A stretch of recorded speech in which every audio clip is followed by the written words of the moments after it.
Kombora jipya la masafa marefu la Iran lililozinduliwa lijulikanalo kama Qasem ni mjadala mzito. Waziri wa ulinzi nchini Iran amezindua kombora la masafa marefu lililoboreshwa.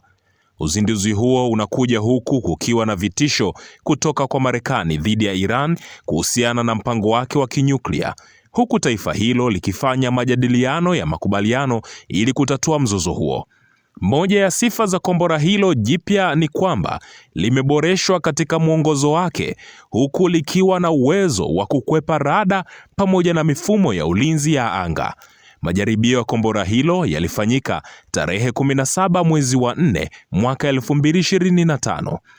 Televisheni ya Iran ilielezea kuwa kombora hilo lina uwezo wa kusafiri umbali wa takriban kilomita 1200 sawa na maili 745.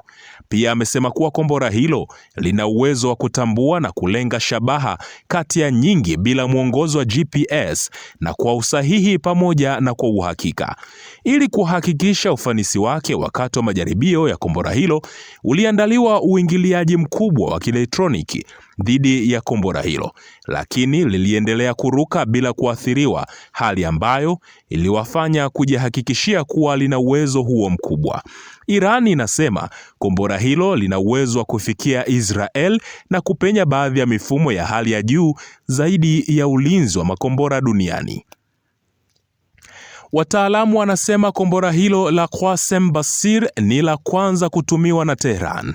Mtaalamu wa masuala ya silaha mwenye makao yake nchini Urusi, Yuri Lyamin, anasema kuwa kombora hilo la masafa ya kati sasa ndilo kombora la masafa marefu zaidi la Iran na kielektroniki, likichukua nafasi ya kombora la masafa mafupi la Zolfaghar Basir. Tehran ilianza mpango wake wa makombora ya masafa marefu baada ya kuteseka na mashambulizi ya makombora ya Scud ya Iraq katika vita vya Iran na Iraq na kujikinga dhidi ya majirani zake wenye silaha za kutoka mataifa ya Magharibi. Hii ni TriGen Media. Kuwa wa kwanza kupata habari mpya kwa kusubscribe na kulike channel hii.